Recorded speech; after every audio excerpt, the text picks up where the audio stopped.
Hey, welcome to Revealing Truth. Ndatinonoke kurecorda mavideo ndakanda recorda akati one day anenge 2.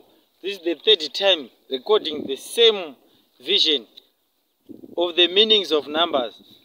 Hey, Dave arikurisa my work isingaiti saka ndaramba ndichingotrya futi kurecorda futi. Funga kuti I can even record it for 1 hour and then zobva zvongo disappear. Nditozivi kuti chii chikunyatsoitika.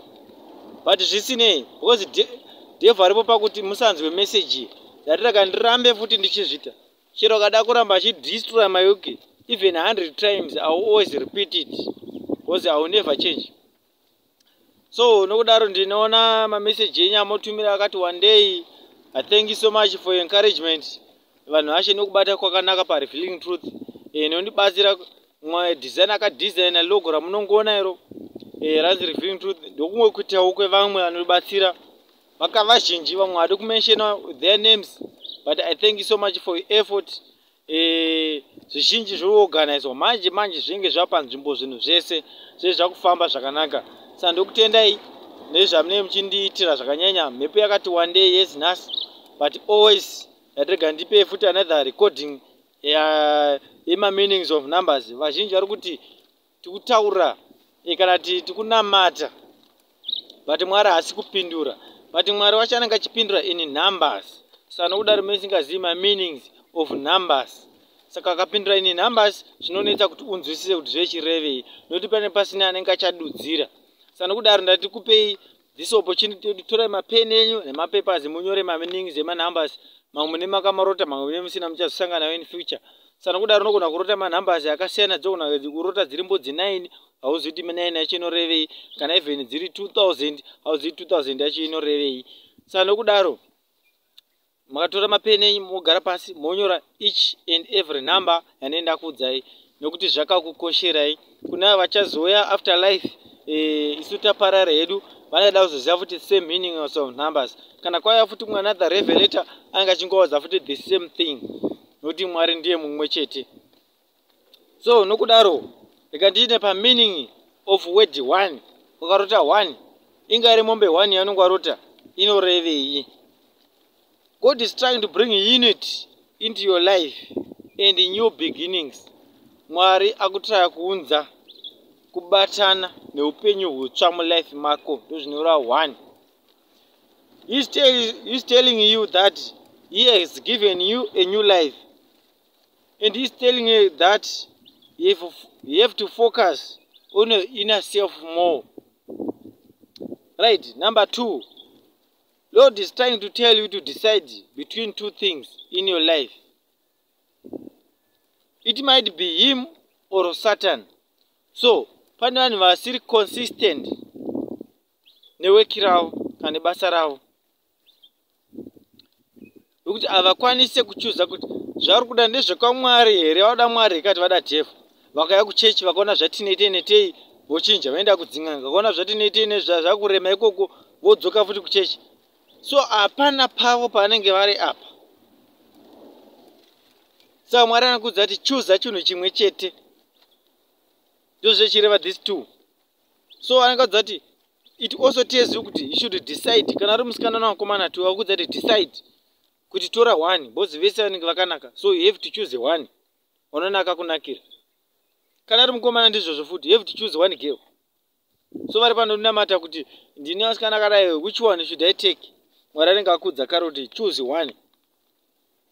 He might also trying to tell you to balance your budget, your financial problems, or you must have time to pray to him. My financial problems are my financial problems. Mwari akuudza kuti mari yaunayo inokwana, chiripo ndiwe usiri kuronga. You have to budget it. Pane something chiri kudya mariyo. It might be a girlfriend, it might be my relatives, a close friend inenge chitora zvakawanda kumari kubva kwauri. So Mwari akuudza kuti you should balance it in order to support your own family. 3, God is telling you to create something. It might be new music, art, or a solution to a problem, or even new identity that can benefit and lift your life high. So zvinoitika ndezvekuti pa3 apa rikandene mberi futi chiti your mind is ready to build and construct when it sees 3 divine completeness and perfection. So zvazviri chita ndezvekuti pa3 Mwari akuudza kuti zvauri kufunga nekuti tine zvipo zvakasiyana siyana. Kana uchigona kuita zvekuimba enda kumusic, Mwari is going to bless you neizvozvo. If you see 3 zvine gift yako mukati, specialize neizvozvo, right? Kana une chipo chokuparidza, preach the gospel nekuti ndo zvawakadanirwa naMwari. Because akatidana tine ma specific messages at any given time. Zvakangotongofananawo kuti vanzi new identity. Mwari anokudza kuti pane vazhinji maprofesi akachinja mazita avo. Just like me, I can even change my name from Godfrey Muringa into Revealing Truth, for example. So Mwari anenge ane meaning kuti chinja that name woenda kune iri. Bozi wakaipa anenge achiassociate ne that name. Ndo kazhinji anenge achishedzwa nevaroi through that name. So anokudza kuti chinjai ushandise a new name. I'm sure munoziva vazhinji vakatochinja mazita even in our own country. 4. You must spread the word to everyone. It also represents the 4 corners of the cross. It also shows that God is stabilizing your life and is ready to supporting you. It also represents the 4 corners of your house. It means imba yako yakavakwa neropa raJesu Kristu, haifi yakapazika. Chero zvodini ndozvechirera this 4. So and you must spread the word to everyone, right? I also saw this word 4. Nokudaro ndozvazvinge zvichinyanyoreva. It also represents the 4 corners of the cross omuchinjikwa, and you must know kuti Jesus anewe pese. So if you are in a church isinga believe in Jesus, you must know kuti hapana kwauri kuenda, because nzira yese munhu wese andangasvika nona Jesu ndiye ane makeys ese eupenyu. Saka nokudaro if you see the word 4, you must know kuti you have to change the church. Uende ne church ino believe in Jesus Christ, nekuti ndiye wokutanga, he is the beginning and the end. And then in number 5, represent God's goodness, and you must preach about his grace. It represents God's goodness, and you must preach about his grace. Those are not about 5, no meaning a word 5. Kashinge one matter, what is my purpose? Marapa word 5, then you must know you must preach about his grace. It also represents the 5 books, that's the Pentateuch. God is trying to tell you, or to get you out of town and go. Mwari akuzati ibva panzvimbo. Sezvakaita time yaLot, kuti ibva muSodoma and Gomorrah uende. So ndo zvinoita Mwari even during our time. Anenge achikudza kuti ibva panzvimbo yauri papo, haisi tsvene. Mwari anoda something against. So ndo zvine zvichiitika. Sometimes kugona kuya mhepo chaiyo igotoparadzana ari munzvimbo yokuya mvura. So Mwari anokudza kuti get out of town. So number 6, weakness of man, unbelieving, manifestation of sin, Satan, in those are devils.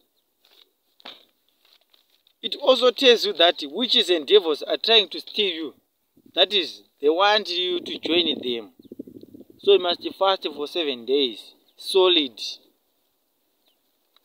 So nokudaro adikani. Number 6, ndo pane ma-unbelieving. Vazhinji kutenda kwavo kushoma. Vanozotenda kare chinge even ndazofa zoti I think truly this man was being sent. Ndozvo zvazvinotoita.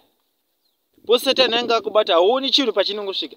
Very few people anoona chinhu pachinongosvika vanotobva tochiona kuti this is the right time to grab this opportunity and listen to this word. Ndozvo zvazvinoita. And then you must know that devil is a manifestation of sin. And then number 7 means God is telling you to seek out more enlightenment and education, and you progress. God is telling you to seek out more enlightenment and education, and you progress. It means that those people vakasira chikoro panzira. So God is telling you to progress. Sometimes une diploma noda kutawo kana ma degree, some une degree data masters.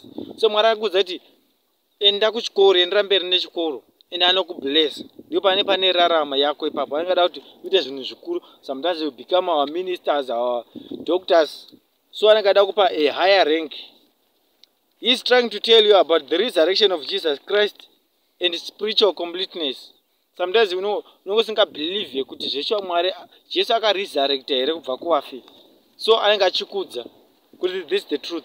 Sometimes it might be a message and echikutaura kuti do you want to believe, is it from God truly? And then Mwari anokupa word 7 achikuudza message mhinduro yako yekuti this is the truth.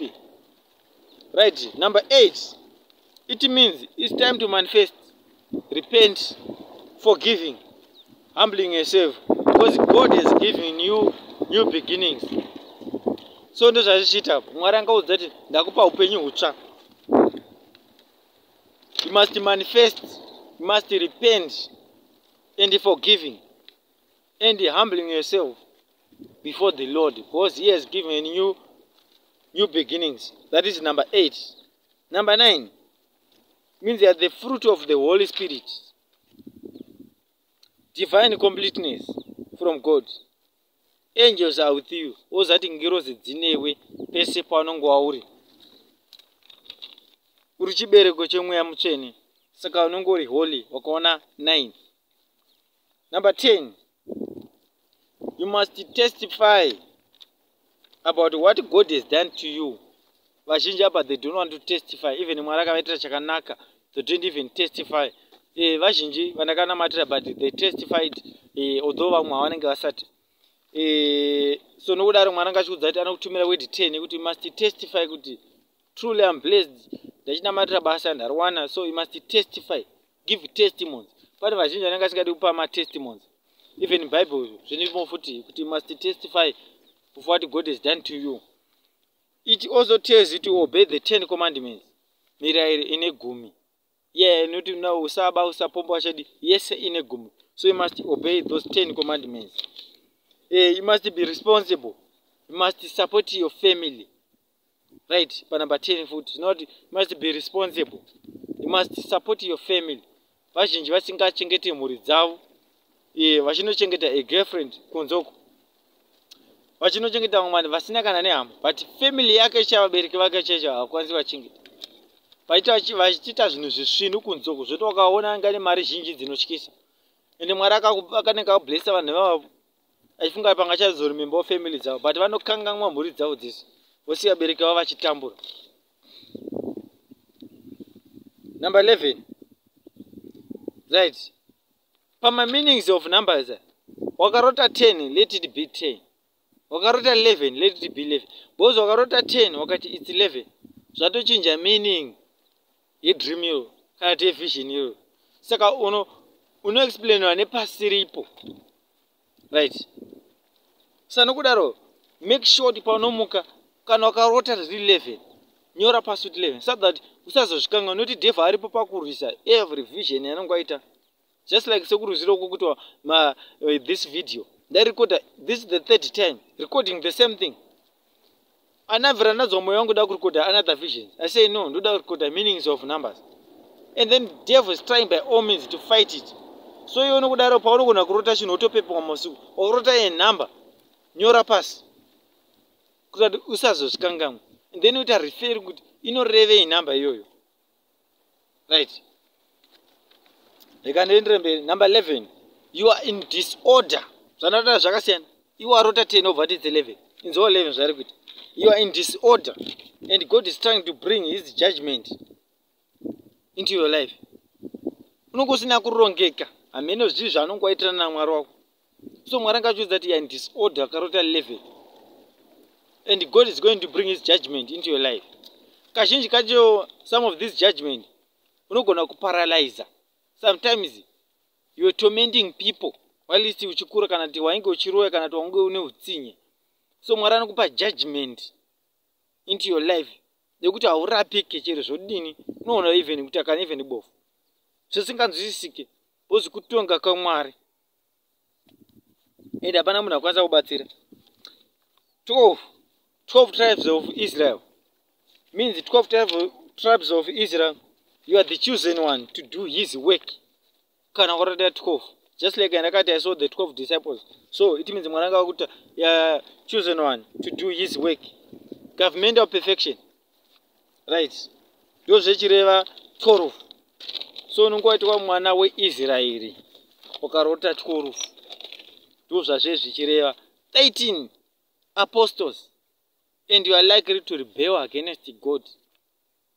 Apa pakaoma.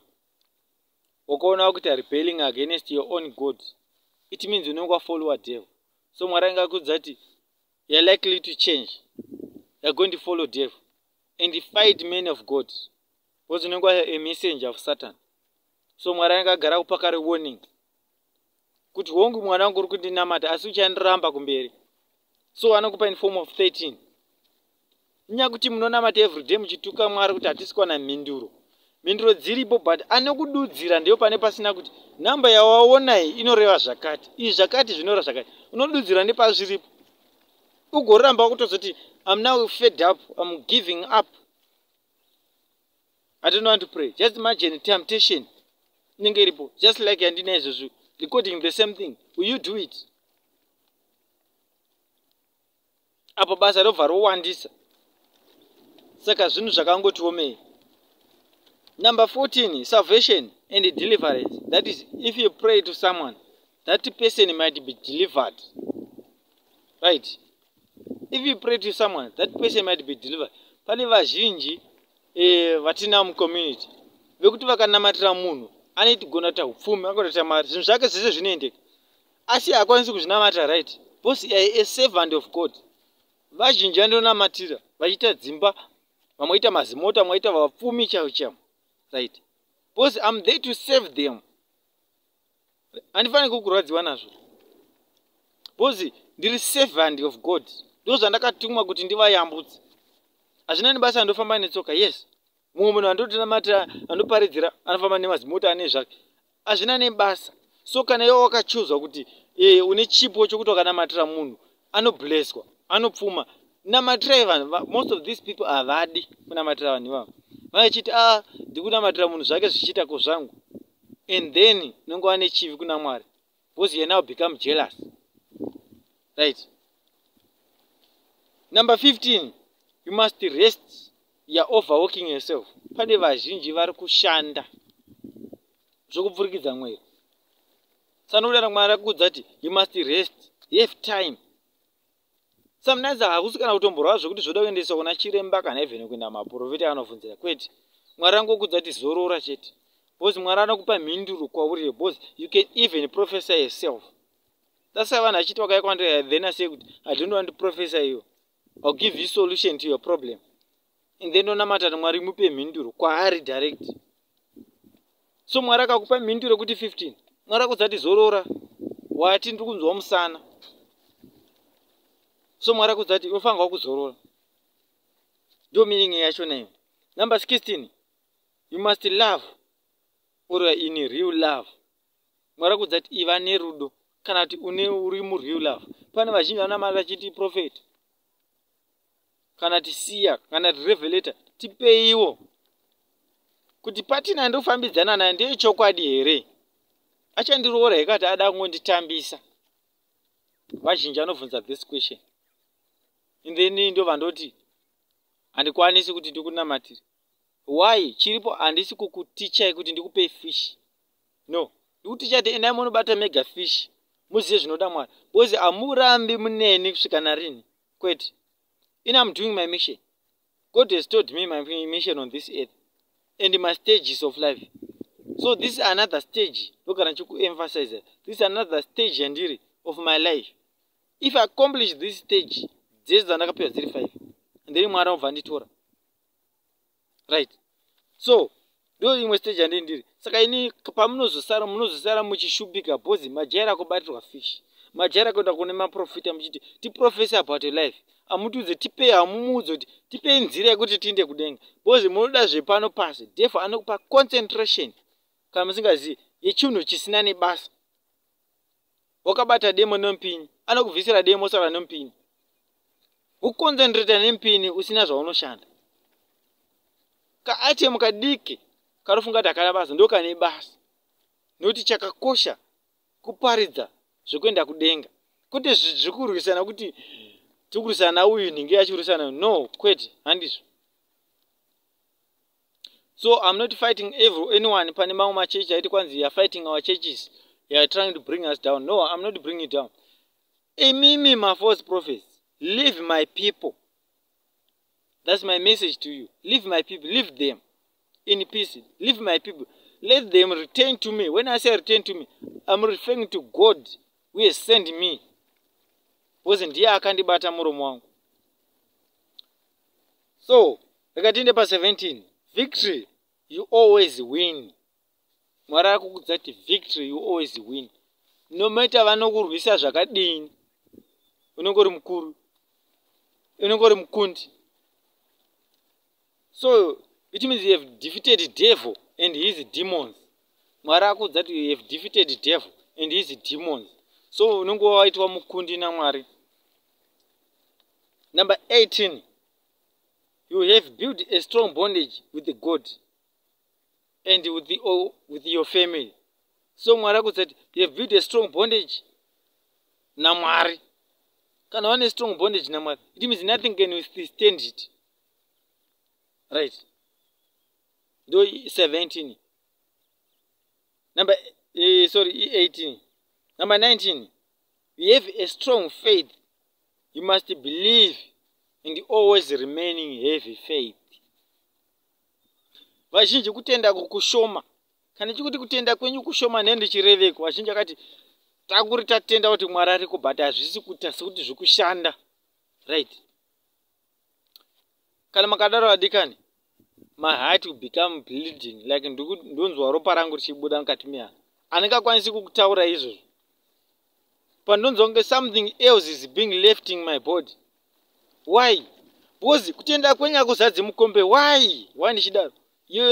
Your love is like morning dew. Makuseni dova range riripo. But it can easily change. Zuva rakangoti bude mbichana. Ndikureva kuti udiko. Mwari akandipa this vision about your love. Like a morning dew, like a bucket. Why? Because Mwari akakupai tumari mbichana. Munoita kunge makutopenga. Vamwe kutoramba vakadzi. Kutosiya dzimba dzinyu kutenda kutopanduka. Mangopiwa kamari mbichana. Nzikuisa chete. Asi Mwari munongodzoka muchingomara chingori the same. Zvangufana neexample yeprodigal son. Kumbira mugova wake kwakunoudya. But still wakangonopera ungodzoka futi kuna Mwari. So ndo zvinoita love. Imi ndiye munochinja. You will never change. Nemita wakamuramba, nemita wakamuvhuma, he will never change. He always loves you. Until the day kuti wafa wamuramba uzveshuwa. Completely. And then you say, you are not my son. Or you are not my daughter. Because wakamuramba for a long time. Achikurira muhondo dzerima. Uvete. And he is busy fighting for you. And he can't even appreciate it. Saying that I am not seeing the work of God. Why? Maybe kuti uti waona roko raMwari. Nda kuti pamuke pamba pane goridhe pamusiyo pako. Then you say, yes, I have seen the work of God. No. When the prophet said, you are blessed, people think they are going to have cars.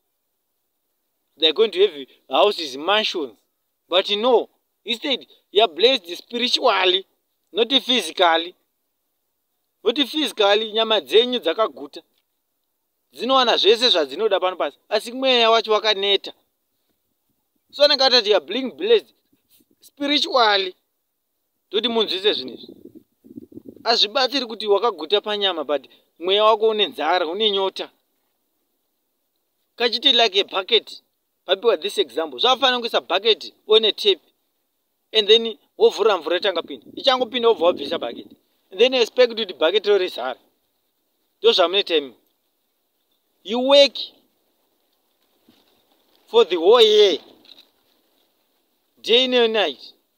But you can't even pray to God day and night. and then expect your bucket to be fulfilled. Ndozvachiita. But Mwari anenge mvura inoramba ichingoyerera chete, ichingobuda chete. Asi iwo ndowabvisa bucket, ndoga wazvibvisa paari. Wakachuza zvakawanda nokuti unenge une meso meso, haugutsikani. Wakaona wagona kuti rudo rwokuti unoda Mwari kudarika your own family, kudarika your own daughter, your own son. Zvangofanana mai havakwanisi kuvata vasina kuziva kuti mwana wavo adyei. Right? Ndizvo zvanofanirwa kuita kuna Mwari. Kuvata usina kana mvura wambonamata, usina mvura wambomushumira, kungomuka kuti Mwari maiti haindangomuka zuva ranhasi. You cannot do that. Right? So makaona mada Mwari zvokudarika pabereki venyu chaicho, kudarika bereki wako, wada Mwari zvokusvika pastage iyo, then I say you are home and dry. Handisina kana even a problem. Then I accomplish my mission on this world. You must love God more than your own family. God, faith, and everything second. So ukasa Mwari pekutanga zvinhu zvako zvese zvinonaka, every problem yese ari kuchema nayo is going to be solved. Bozi unongwada Mwari, unongwatora akagara mauri nekusingaperi. Kana uchienda kudenga hakuna zvonzi Mwari, hakuna zvokunzi zvemadzinza zvokuti ni mukoma wangu, munini wangu, hama yangu, baba wangu. Hakuna izvozvo. Everyone anenge akazvimira yega. Nokuti hama yako ndiwo vega anenge ari vatsvene, kana iwe waitwa mutsvene. Ndinenge hama yako chete iyoyo. And they are going to rejoice. Nokuti unongwara kurwa kwakanaka pano panyika. Kana even mwana wako chacho anongosisina basa naye, kana aita zvakashata, anenge ativa enemy kwauri. Sanoda you must love God. Mugara naye nousingaperi. Love Jesus Christ, our Savior. And He will love you too. He will show you the way to success. He will show you the way to heaven. They went to paradise. Most of you. But you don't know it is just it's a dream. Maybe sometimes you end up forgetting saying, zero. But the Lord is trying to tell you something. He's trying to show you everything. But you are not listening. Bozi nzeve dzenze dzakavharwa nezvitanda. Ndingatoda day boss I end up preaching. Right. Toenda pan number 19. You have a strong faith. You must believe and have faith. Ndataura kai. Number in pan 19 panema strong faith. There are some people kuti vakataura chinhu kana anga ari mukadzi akataura murume makanetsana mumba kwaunoenda kwese inoita munyama zvinhu zvako hazvifambi. Unoona ndosvika kubasa wakadzingwa wanetsana nemukadzi kumba, vane mastrong faith, zviri mavari zvakangosikwa zvirimo naMwari. Right? So ukaona uri munhu akadaro, do not curse anyone. Wozi wanenge watotuka anogona kuita munyama usingaperi kana kutofa. I once also experienced this. Ndagara chinetswa nemwe murume achinditemuta every time. And aida nezvangu zveshuwa. And then ndakangomuti I wish you were dead. And munhu akabva muka akafa. Sana kudaro kana uri mumwe wachona, do not do that. Kana ari muro, yes, I can allow it. Because Bible rinozvibvumira. But I say to you, tanga wamuparidzira, wamupa warnings, kana aramba, then you can kill that person. Hausiri unongoora asi it's Holy Spirit inenge iri mauri. Saka kana uri munhu wekuti wakanetsana nemurume kana wanetsana nemunhu yaenda munyama, usatombodaro zvako. Mupe warnings vanhu vakadaro. Nekuti ungavapedza. Right? Number 20, redemption. That is a recovery. Chese chenge chakatorwa newakaipa. Ingava iri through sex. Because there is a topic of sex. Kuti bonde rinotora sei zvinhu zvane, my blessings of people. Many people zvinhu zvavo zvakatorwa through sex. right? Iyi topic yakakura iyi nichaiunza yakadaro ntoda ine awara rakatozvimirira rega randounza that topic yebonde ndichikupai kuti zvinofamba sei that spiritual word yebonde. So zvese zvinenge zvakatorwa izvi wakarota this word 20 it means zvaita recovered, you've given a new life. So wafanirwa kuzvichengetedza chipo chanocho. Pane umwe munhu akurarama nechipo chisiri chake chakaenda kare akachinjirwa akapiwa chemumwe, right? 21 exceeding of your sins. Wakaona zvivi zvachona zvanzi zvaexida zvanyanyisa. Ona Mwari akudaro, amene atanenge achakununura ndiani? Bosi pane patosunga naMwari hapana munhu achakwanisa pasunga. Ava vanhu vanogona ndivo vazhinji vachona vanongoparalyze, vanongofanira kuita chirwere chisinganzwisisiki. Mwari anenge achikupanicha bosi unenge wakaitira mwanhu utsinye kuitira maChristians utsinye. Pane vamwe vanhu vanongotuka vamwe vanhu zvisina kana ati Mwari anokupanisha bosi hausi kuziva wauri kutuka. Maybe uri kutotuka even munhu waMwari chaiye, right? So Mwari anokupanisha nenzira yakaomarara chaizvo yekuti you never forget it. And kazhinji kachona wakaona zvadai so unofa within a period of year exceeding of your sins. You must confess them. Kana chiti confess your sins nechirei vachinji vangoti ndakakuti repent, confess your sins, then wabvata handisisina kana zvoconfess. Rega ndikutaure zvimwe zvezvivi zviripo. Vazhinji vana baba vari kuchengetesa vanasiri vavo ndozaiti vanoti zvinobreaka mafamilies, right? But rega ndikutaure nchiti kazhinji kachona kana wachinge wakufa Mwari anopa masenzi ekuti wakufa, right? Repent, taura kuti mhofu kana ari mhofu pana vese 7 arapa wenyi 1 chete. Yesi zvinorwadza vasara but at least anenge aziya utati ava ndekwanhingi ndekwanhingi. Kana ari baba taura kuti kwakati mainhingi ndaita ndichihura navo vana rekonde yangu Mwari kutambira. Zvinorwadza vasara pana asi kuna Mwari unenge wacheneswa. Chirevhino chiri kufamba, taura about it. Let your husband know, let your partner know. Vazhinji vane masinzi vari kuraya vanhu vanenge vane chirwere cheedzi anovata nemunhu unprotected kuti angoraya that person, that is sin. Mwari anokutonga ine izvozvo. If you know kuti you are positive, you have to protect, you have to tell that your partner kuti ini ndine zvinonetsa so I have this problem, so kachingazozvitambira ndiye egawo, right? Ndo zvivi zvamuri kutongerwa naMwari muchiri kurarama.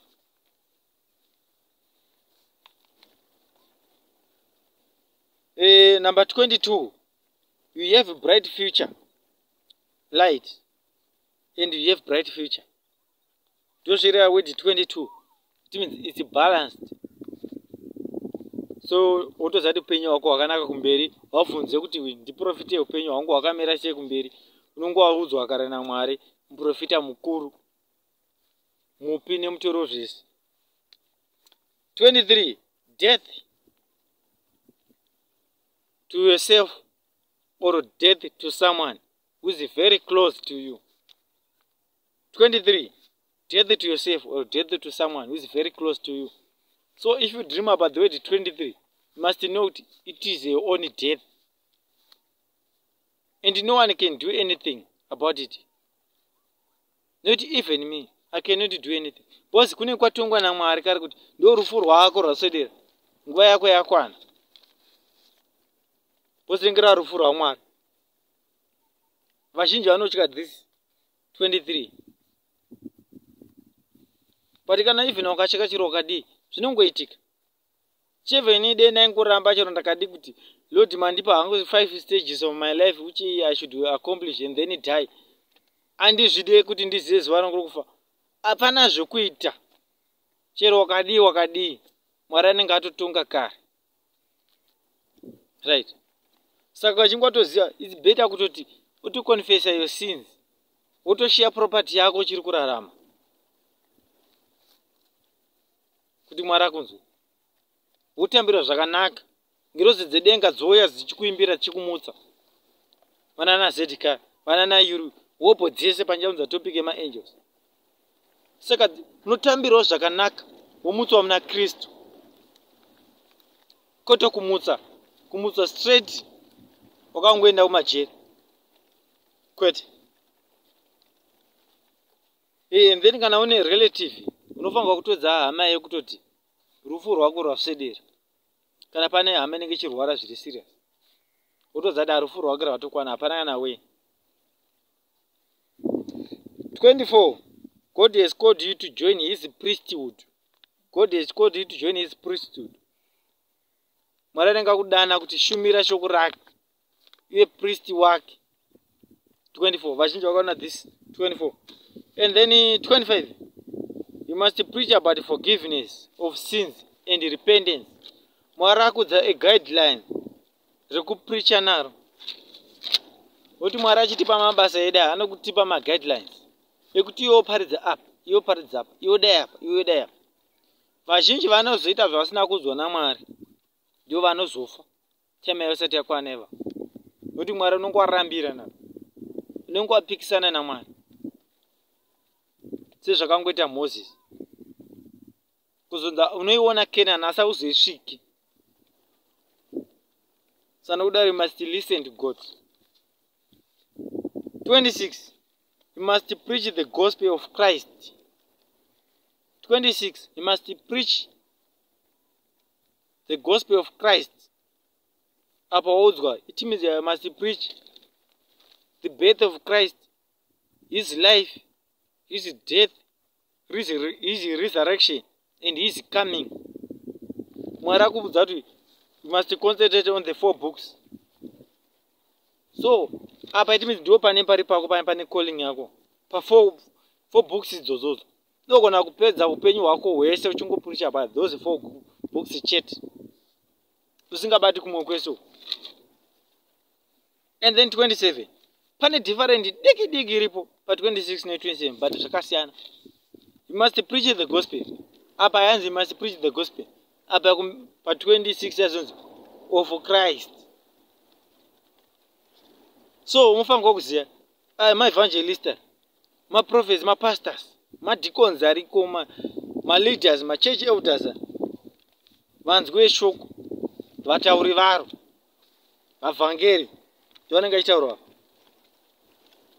Apa vanofana kuparidza bhaibheri rese sezvaribva kwokutanga zvakopedzisira. Uye kana vachinge vashedzwa naMwari pa 27, musazova munowedzerera. Kuwedzerera ndokwauraya chitendero. Zvaunazvo izvozvo ndizvozvo.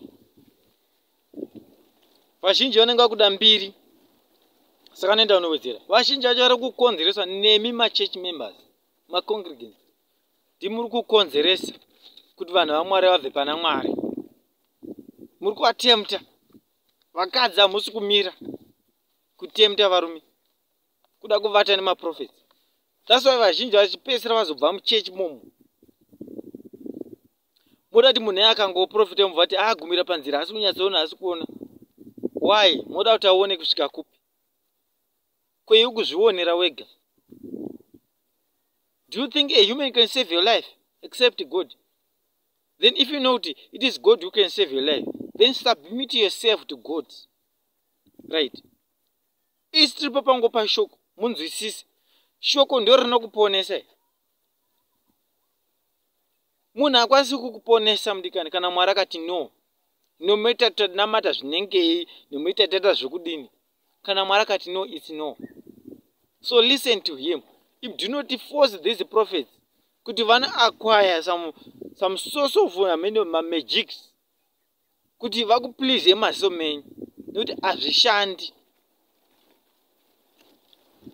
Zvamune mangodzwa naMwari maprofita ndizvozvo. Musateere zvinotaura vanhu. Because these people, they've never been satisfied. Chero kamudza chinhu kuti no, do this, and do something else. maybe anotoda kuti kumuka mumba make makazara zvinhu zvese grocer, then say yes I now can believe you. But anotoda kuudzwa number plate yemota yake, then you say yeah munhu ari kuona kuonei. Makasonzwisa ndokwanosakisa kuti murasike muende kuzvitendero zvisiri izvo, because munoda zvinhu zvepadhuze dhuze. Kudzwa nhamba dzako dzefoni, nhamba dzechitupa, zvine basa rei? Zvinokuendesa kudenga? Listen to the word of God. Listen to his scriptures. That is very important. Right? Ipapapa vazhinji aiti konhai prophet, ko kana ndiri muchechi hangu isina Mwari, asi ndikuzvinamatira chaizvo, Mwari anotadza neku anonditadza here kundinzwa, hongu mufundisi hana hake basa hake asi pana Mwari. Ndakati ndikubvunze mubvunzo unoti, wakamboenda here mumba men'anga, uri pamberi pen'anga wakanamata, uchinamata naMwari uri pamberi pen'anga uchinamata? Sangoma rebhizi kushopera uchinamata? Does it make sense? Mwari anokunzwa here? Iwo ndiwaenda kwakare. You submit yourself willingly to the devil. No, right? Why? So no, but church noetika, because life yedu inoita like a CD kana like a movie. Wakaplay a movie wakaisa pa mute, movie haimeiri kufamba, inoramba ichingofamba. Right? Asi iwo unoita zvezvauri kuita kasi movie iri kufamba, ndozvinoita upenyu hwedu. You are wasting your time. Right? Ndikaimbosira pano pakondinya futi mberi. Toenda pa next pa 28 pa external life. You last forever. You are obeying his commandments. Eternal life, not external, sorry, eternal life. Right? Pa eternal life, upenyu husingaperi, norarama upenyu husingaperi. And then ngatedzera zvemuna Kristu. I also once saw a church in this Zimbabwe. I think the Lord can now allow me to say this church, although it is the first church and kutaura kwamuri publicly kuti truly this church is from God, and I saw it yakabuildwa nematombo and no one can withstand it. This church and kutaura right, yakaparadzana noda kuva mwaida ngoda zvavo kungotonga, but kuna Mwari ngotaura as one church pamberi paMwari, ngori one church. Nomuita Mwari kupa mwakuzviti vakada, but ngori one church, and is very powerful. I never been in that church before, I do not lie, but I saw a vision about that church in this 2018 in eternal life, and then another church in a 4. So these two churches, and they are going to be surprised. I know that about this church in a 28 ZCC Mbungu.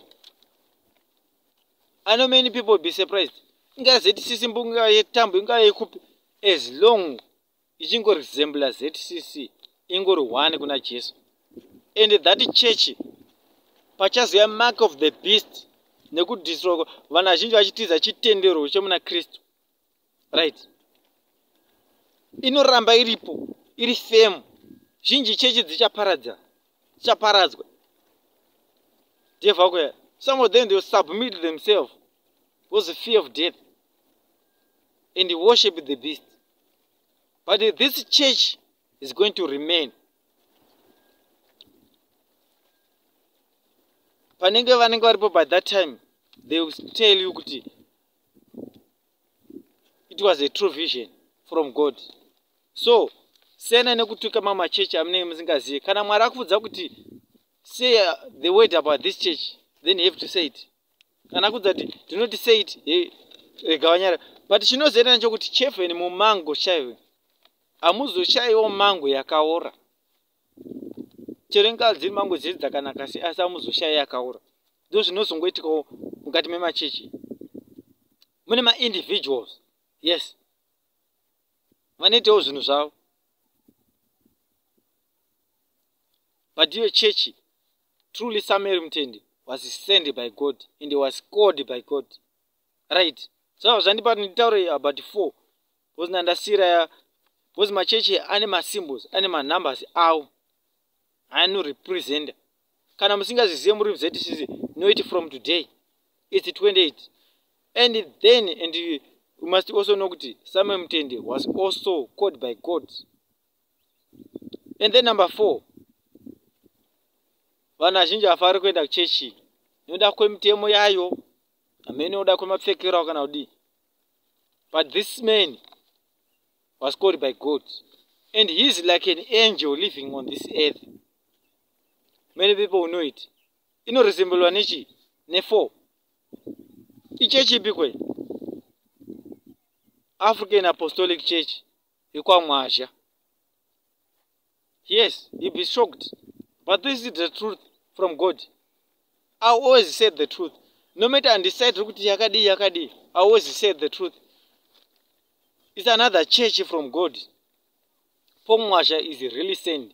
To me, he was described like an angel. That's why I can say it in short. But Mutara, Pavidu Rema angels, because he is like an angel living on earth, and he must listen to him.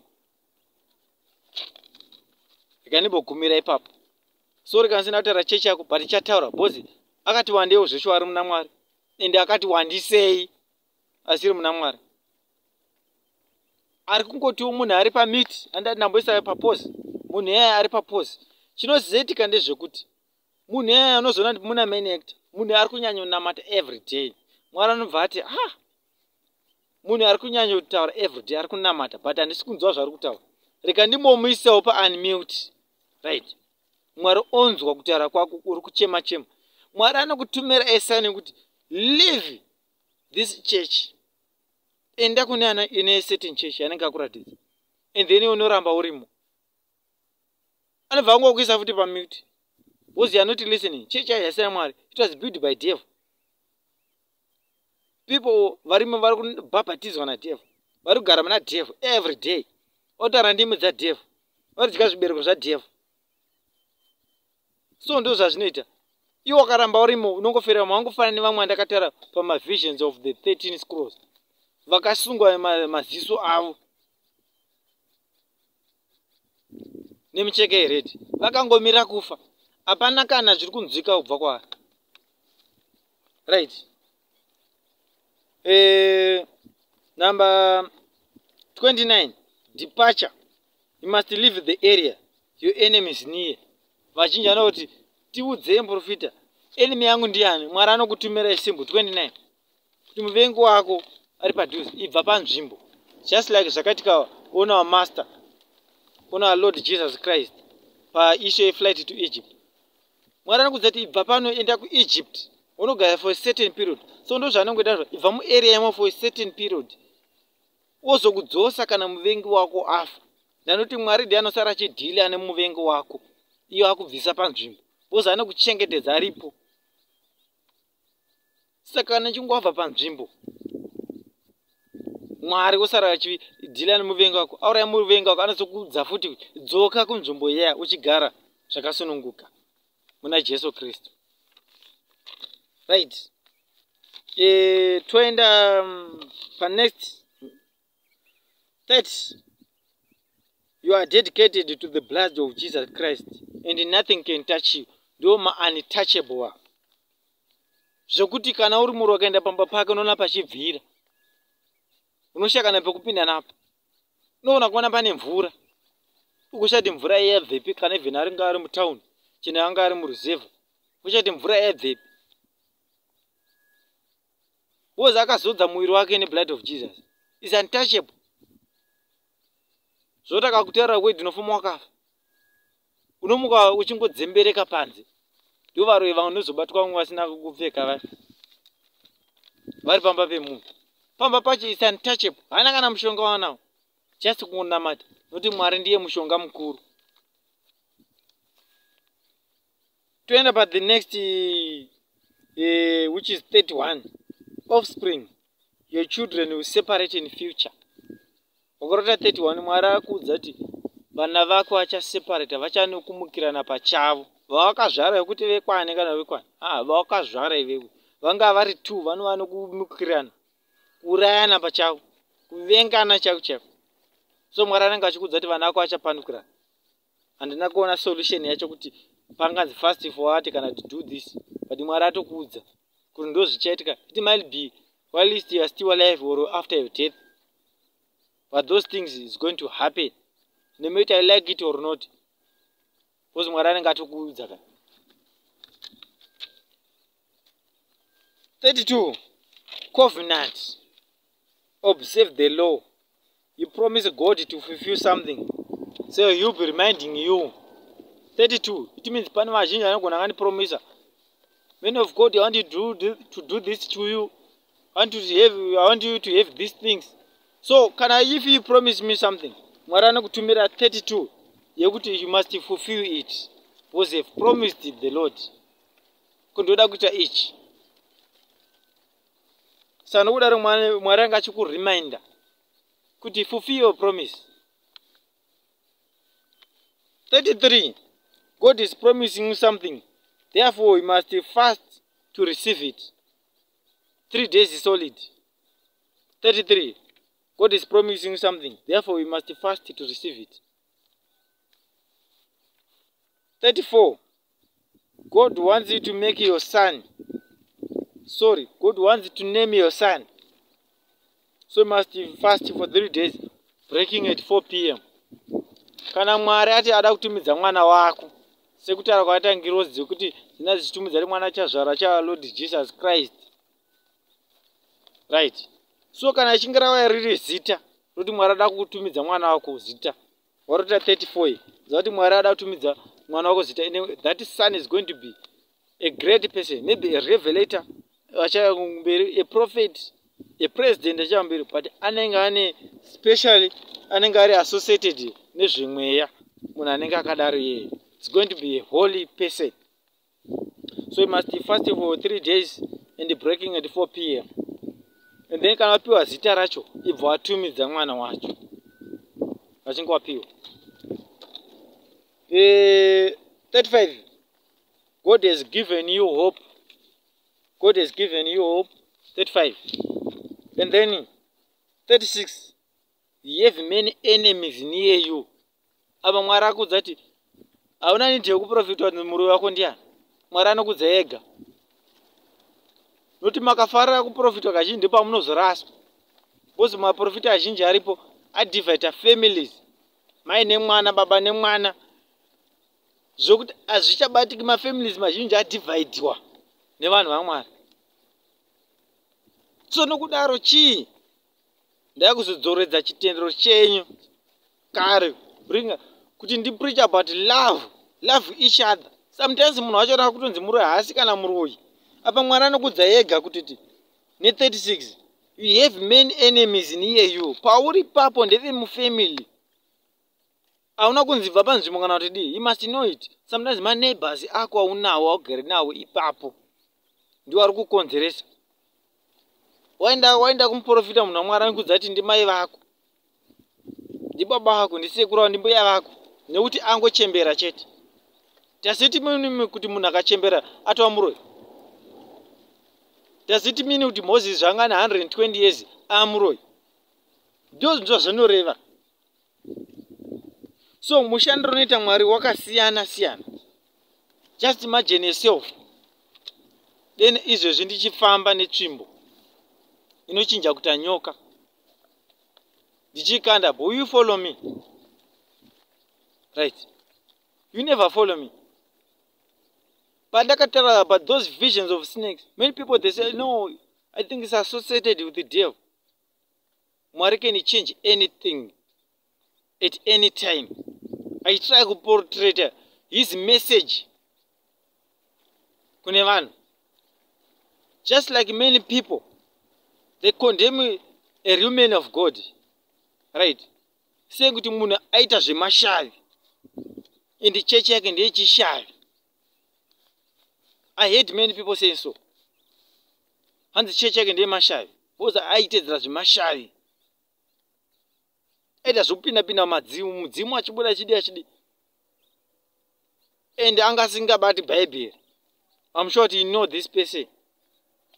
Although he akakafa, but there are so many people who are kunamata kuchechi yakacreate pano pasi. And that man, I can tell you, he was truly sent by God. Mwari anokutuma message anytime. Zvichienderana nezvari kuda. Why akati iye kwa John Masowe? Why akati asabate Bible? But that time nyakuti these people vaiparidza vanga vari very poor, vanga sina mari kutenga maBhayibheri. Aidhura. Saka nokudaro Mwari akabva atumira kuti ngavangonzwa izwi chete, but iye akazongoribata. Hazviri kuti vanhu vafanira kubata Bhaibheri. Iye akatozoribata Bhaibheri racho ariverenga. Yes, aita sekuti zviri associated nemudzimu. Bozi ndo zvanenge atumwa naMwari. Josefa akatumwa naana kuenda kuIsraeri, kunosubmita maIsraelites kuti aende kuIsraeri. But Mwari anozotuma futi Moses kunotora futi muIsraeri imomo. So ndo zvafa nezvo. Then I say to you, siyana nezvekupira mudzimu, siyana nezvemashavi, siyana nezvemanjuzu. But somebody said about those things. Zvita so kuti zviri pro, and then akuita so zviri anti. Ndo zvinoita Mwari anokutry anything. Anokutuma with a specific message at any time. Zvichienderana nezvaanenge achida iye. Right? Just imagine yourself. Bozi ndo zvine chida Mwari. Daniel akakanda gomba reshumba akagara nadzo. Right? Kodeni makakandwa Samson gomba reshumba. Andi shumba dzedzairawo. But Daniel agara nadzo. Anakoda kukatodzora. Ndo zvinoita Mwari. Zvoita soto zvini tu zvakasiyana, but zvini zvimwe chete. Listen to his message. Panguva iyoyo. Follow zvechitaura Mwari by that time. Bozi Mwari always send somebody to talk to you at any time. Yanenge ada kuti this time nyika yenyasangana ini stage yakadai. So anokutumira munhu akadai. Right? Just imagine yourself. Tataura about Moses. Tsvimbo irimo ndichifamba nayo ichinjata nyoka. Dzichiruma dzimwe nyoka. And then vanhu, are you able to follow me? Say kuti munhu waMwari anofamba nenyoka. Mabhonzo aJosefa aifamba nawo ari musaga. Right? Ide ndifamba nemaremeni remnants evanhu nemabhonzo evanhu ndichifamba nawo ari musaga. Moti ngatiti ndiri munhu waMwari. Ise kuti no. Pando zvinoita Mwari. Munhu omedzwa nehove. Sezvakaita Jona. Ndikogara mudumbi mehove. Ndikonobuda. Are you saying kuti a man of God? So ndo zvinoita vanhu vaMwari. Musafi makashora chinhu chamusingaziye. Vazhinji vakatuka these people. Vachiti vari kuniwa nemvura, vachidi. I saw them. Truly, ngotiwo zvavo in nowadays. Havana kuzoziva kuti iye akazobata Bible. But they also read the Bible, these people. Although vachiverengera mbako. But you must understand, hear me now. The Lord said to me, you must read the Bible. I know you are from John, kwa suspense shoniwa, kwa gandanzara. I know these people. That's why I always want to say, it's difficult to convince you that truly he was sent here, right? And then he's telling you to read the Bible. They say, no, akati sira chida, but he read it. And still in nowadays, kana kukunzi mchinzwa ngoni izvo zvivari kunzwa ngoni dzake, they can confess it kuti I'm telling the truth. And he's asking you kuti muverenge shoko raMwari. Right? Toenda pane another vision. I'm sure tipa mavanzisa. So musave munotuka vanhu vaya. Vazhinji vakatuka vanhu vakaita munyama usingaiti. Zvokuti chero nanhasi vari kunetsa kurikafu mavari. Toenda pane next vision. Next number. Which is number 34. God's wants to name your son Iverenga. 35. God has given you hope in Iverenga. 37. You must change your name of your forefathers. Listen to the word of God, your earthly father. This means Mwari kuzati chinja zita rako. kana seleme yako kuti usateverwa nemadzinza, nokuti Mwari paanokutora anokubvisa mune zvemadzinza zvino zvemadzinza. Okuita mwana weIsraeri okufananidzana naAbhrahamu, kuita mwana waAbhrahamu, mwana waMozisi, sezvakaita muZimbabweans. I'll bring you that vision kumberi uko. So kana kuita mwana waMozisi wasiyana nezvemadzinza, anokuudza kuti chinja seleme yako kuti usaone kuchateererana nezvemadzinza zvinonzi zvemadzinza izvi. Uzvarwe muna Kristu. Right. Toenda pa 38. You are going to be a slave. You must not put those who are beneath you into working without pay. Pane vazhinji vari kudzvinyirira mahousemaids, vashandiri vavo, vanhu vane mwoyo hutsinye. Iwo munhu ari kukushandira, panga pari pakambani, uri mukuru wekambani, hausi kupa vashandi vako mari. Why? Hausi kupa zvakakodzera. So Mwari akuti ndichakuita muranda pamberi pavo. Pane vazhinji vanga nemadzimotikari vane zvinhu zvinotyisa chaizvo, vakafunga kuti pamwe varoyiwa. Izvo kwete, vatorerwa zvese izvozvo naMwari. Because vane hutsinye, vari kubata mahausegeri avo hutsinye, vari kubata vashandi vavo nehutsinye zvisingaiti. Mwoyo yavo yakaoma. What do you expect kuti munhu ane vana akada kuita chikoro, ane mhuri dzoda kuchengetwa, ana mai vanenge achirwara, vada kurapiwa, anovarapa sei usina kumupa mugoyo wake? Kana usingamudi orati pabasa, chimuudza kuti it's over, womufaya hako. Right. But kana unaye mupe zvakakodzera. Especially vazhinji vari kudzvinyira kumahousegirl. I want to warn you. And I wish those people vakasarependa, apakatonzi fast for 3 days solid. If you do not repent, I wish God would take you. Because mune kudestroy another family. Munhu angatori breadwinner, but ando rake housegirl. Ando kurarama. You must have love. Zero tsitsi. Iwo kwako kwari kushanda kubasa. You are being paid. Iwo kwatadza kumpopa shoma paunapo kuti atambiriswe. So, please, bhadharai vashandi venyu before judgment yaMwari yauya. So, kona 38 zakuti uri mukuru hako, yes, pakabasa kako, but not kuna Mwari anouraya zvese nyama nemweya. Bhadhara vashandi. 39. Diseases are going to visit you. A nation is going to be invaded by a deadly disease, just like zvakangoita corona. Inongoya surprisingly. Munhu ese asingazivi bhozi ndezvaMwari kana zvichinzi inobva kuna Mwari. Kana yakakiretwa nemunhu ndezvemunhu zvinouya. Saka ukarota 39, you must know kuti either iwe ucharwara, but the disease inouya for a certain period and then yobva yapfuura. And then vazhinji they asking me kuti zviri necessary here kuti tibaiwe tiri kucheka kubayiwa. Muna mvira motaura anything about it? Yes, I never saw many things about it. Ndangonzwawo kuti zvamuri kuchema kuti corona is just a test. Zvizhinji zvikuuya.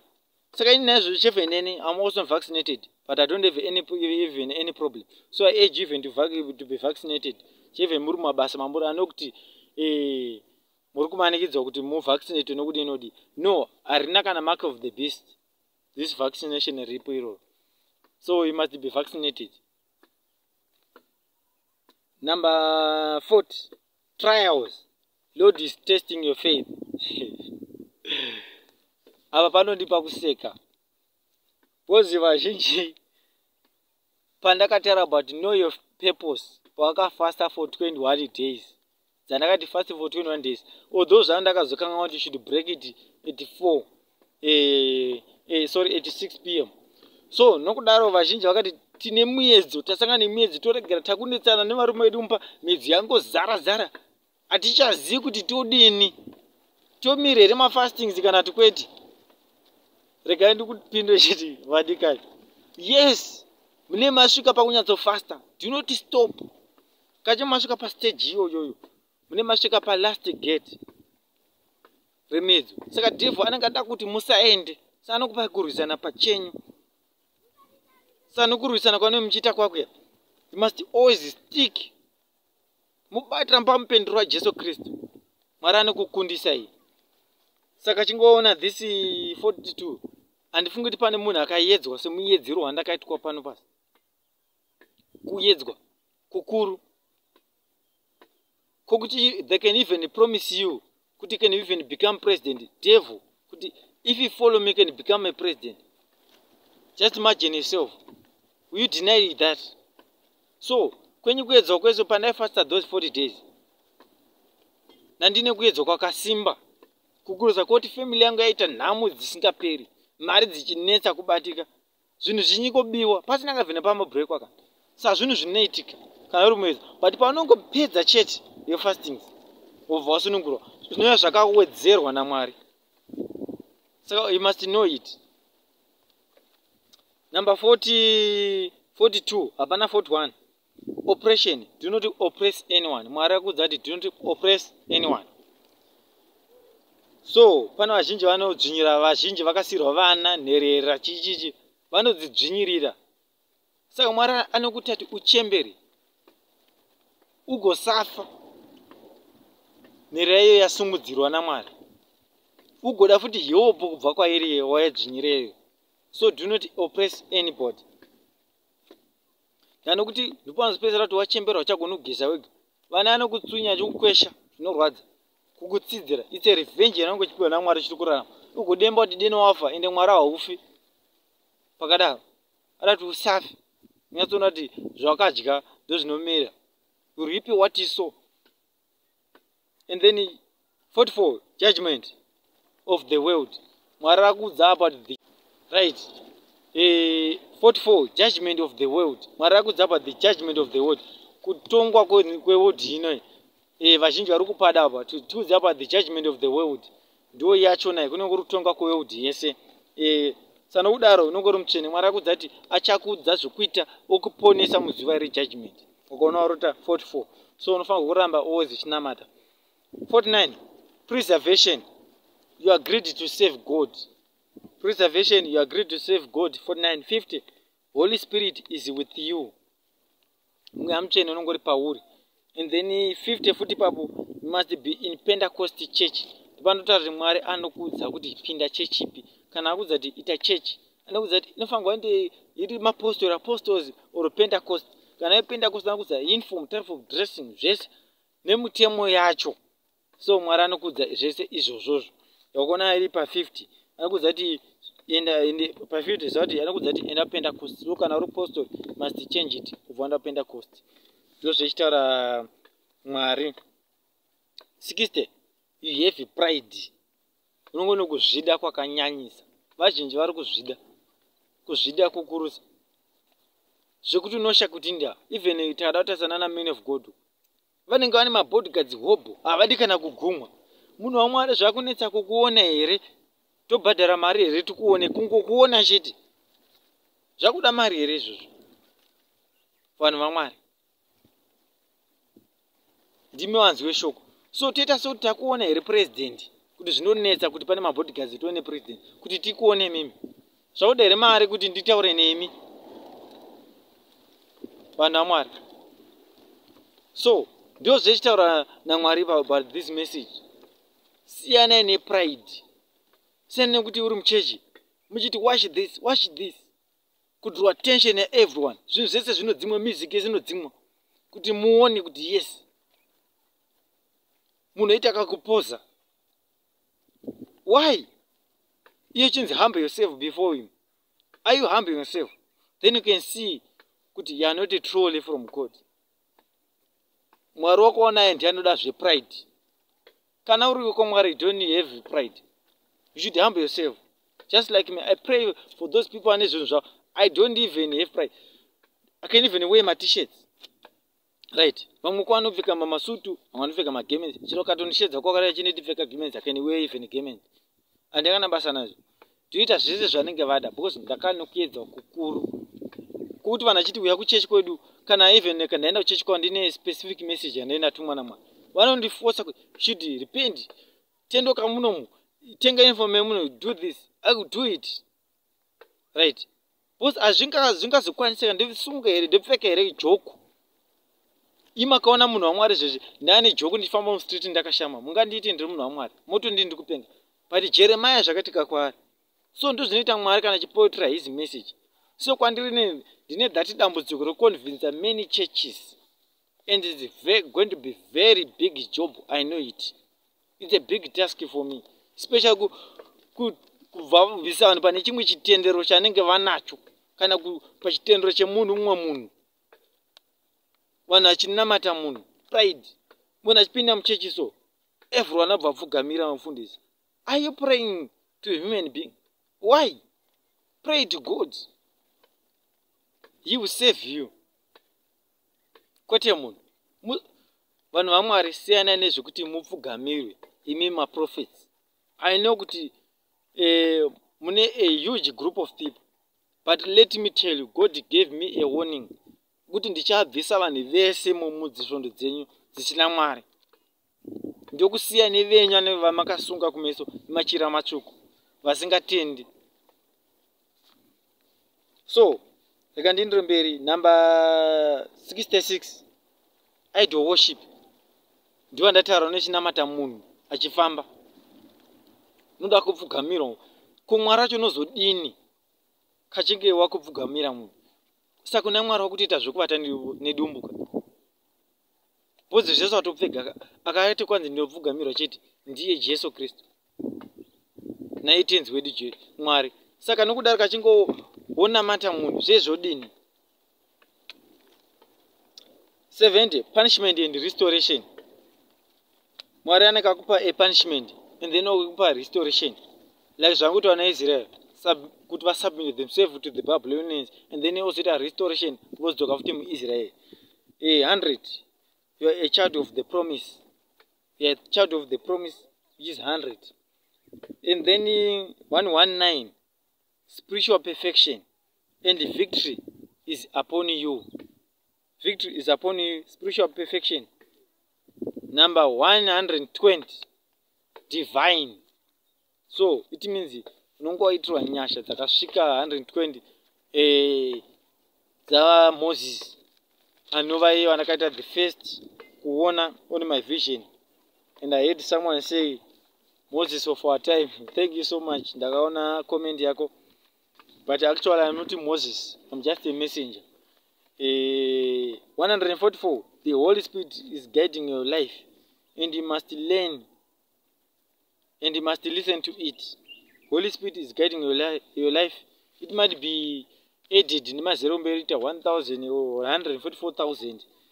So you must know that this 144, Holy Spirit is guiding your life, and you must listen to it.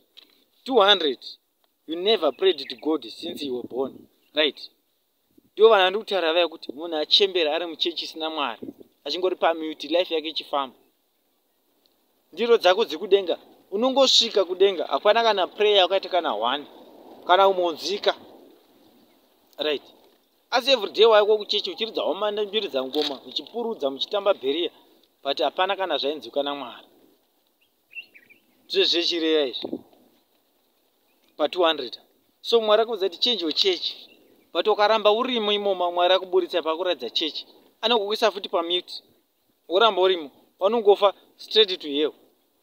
Mudzimba dzandikutaura dzine makeys, womira daily judgment rako rinova hell rako, right? 600, warfare. Your nation is going to participate in war. Avachiratidza kuti nyika yako is going to participate in war. So it means war inogona kunge ichiuya munyika mako, kana kuti masoja emunyika mako achienda kune imwe nzvimbo kunorwira hondo. 666, Antichrist. Ivazhinji vanoiziva, I don't want to explain about it. It's a huge topic yakazvimerega. 777, Christ. So zvakasiyana bichana. 666, Antichrist. 777, Christ. 888, Holy Spirit, tree of life, right? Izvi ndezve mweya mutsvene. Vazhinji vane Holy Spirit, and the Holy Spirit is upon you. Vanenge vane 888, you must unoona kuti uri chingwa cheupenyu chinova icho Jesu Kristu anenge ari mauri. And then 1000, divine completeness and Father's glory. Divine completeness and Father's glory. So ndopa ndasvikira pama numbers. And then pane mamwe anodarika above 1000 ndichakudzidzisa kuti munoweka sei spiritually those numbers dziri above 1000. And then pane mamwe digits anenge ari pana q. You are going to be caught on crossfire. It means uchangosanganirwa nawe pane group ravanzi vaba newe utonzi wabawo, so unowana kutongwa nekubatanidza kana kuendeswa mujeri nemhosva isiri yako kana kunzi waripa iwe usina kuripa pakuona q. So you must leave that area. And also womira kuassociata nevanhu vanenge vachiita zvinhu zvakashata, ingava vanoita zvokushuta, ingava nezvokudii. And then h, accident. So mwari akudza kuti you are going to be involved in an accident. Unofanirwa kudii? Do not travel. And then sandakanga on this month of October ndo month inoitwa marituals neunderworld yekudecide kuti which one achafa muna December na January paholiday papa. So you must pray. I emphasize kuti vanhu vaya vanonamata vanoti ma 10 days emuna January vaya, I urge you to kuti dene zvenyu mamuri mangu ndine chechi yangu ndakuti ma 10 days ngaitwe muna October, nekuti ndipo panogara nematare neunderworld yokuti vadecide kukura, ndipo panenge vachida ropa zhinji chaizvo. Saka nokudaro itai ma 10 days muna month of October every year. Mwari anokusunungura ye, nokuti chinhu chese chinoitika physically chotanga chatika on the spiritual realm. Saka ma accident anozoappear physically, but mune maura wakare munani muna October. And then why you have two major problems, and God is going to end them, to make them one and end them. He's going to send an angel to end these problems. It's Habakkuk. I know many people say Habakkuk was a prophet. Yes, he was a prophet long time ago, and he's like an angel now. So ndiani tumirwa over anchazo kutumira about Habakkuk, that vision about Habakkuk. And he's the first one akakwandira to build a temple. I do not talk more about it. Time at family. So why W, your woman or your man is a witch. Timzi muroyo wako anenge ari partner yako. So unorota W. Apa zvichirati sometimes ari involve ma rituals usingazi, sometimes ari involve satanism usingazi. So mwari anotumira W kuti your partner is involved in dangerous rituals. X, do not leave your job.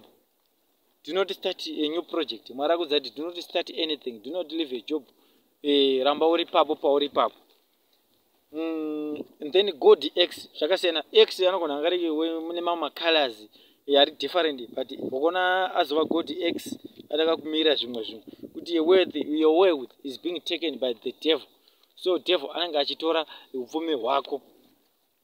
Mwari anga achikupa kudaro. So you must fast for 2 days solid. And then tati ari above 1000 chenda mbeni mamwe andasira nana 41 yokuti you can say 4 plus 1 obva ataitachi 5 ndo ungoenda pa meaning 5 uvotsvaka kupfana kuti zvinorevei. And then pane ari above 1000 meaning yako yese inofanirwa iri less than 10, timi inofanirwa iri pa 9 kudzoka pa 1. So munoweka sei? For example 2015 you say 2 plus 0 plus 1 plus 5, and then muamona 8 tinenge iri meaning yacho. Kuita 1999 you say 1 plus 9 plus 9 plus 9, and then muona 28, and then ubva patsanura ubva ti 20 ubva ti 2 plus 8 yobva yabuda iri 10. It means yaita above chi 9 iri 10. So you say 1 plus 0, and then yobva yabuda iri 1. So meaning yacho na dream iro inenge iri 1 kana vision. And then last example 1879 say 1 plus 8 plus 7 plus 9 wobvaona 25, and then say 2 plus 5 wobvaona kuti it's 7. So meaning yako inenge iri pa 7 ndo zvazvinenge zvichireva, right?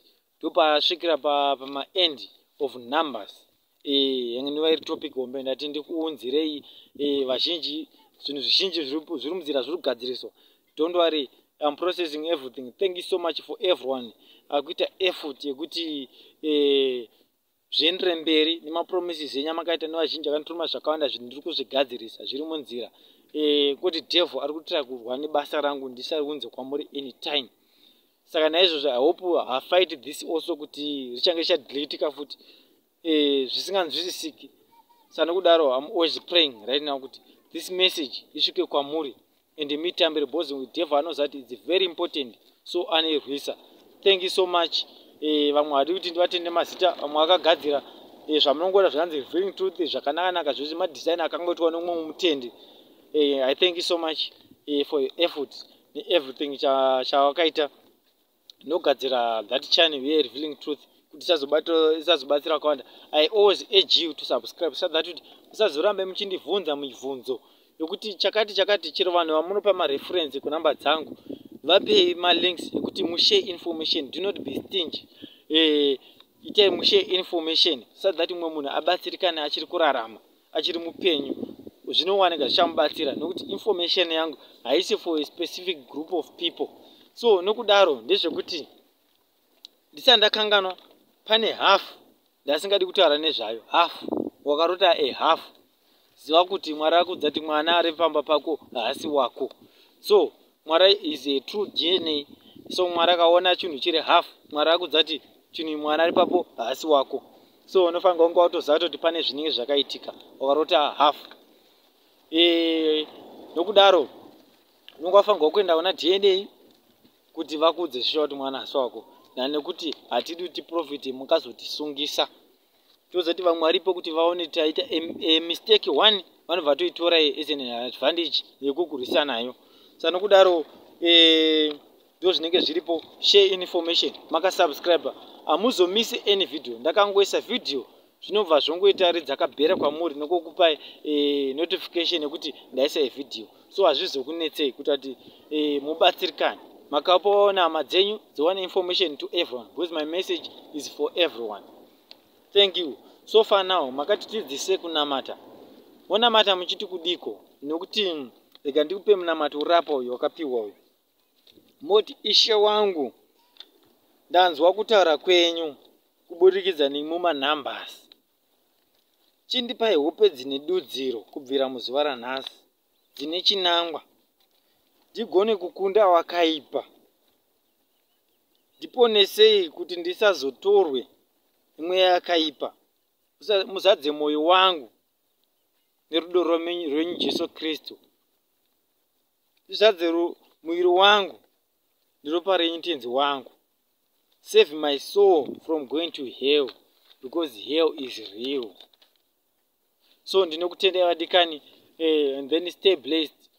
Ndinovimba muchamakomborerwa kwese kwamuri. Tosangana mune another video. Mwari achitichengeta munyasha nekusingaperi. Until next time, stay blessed.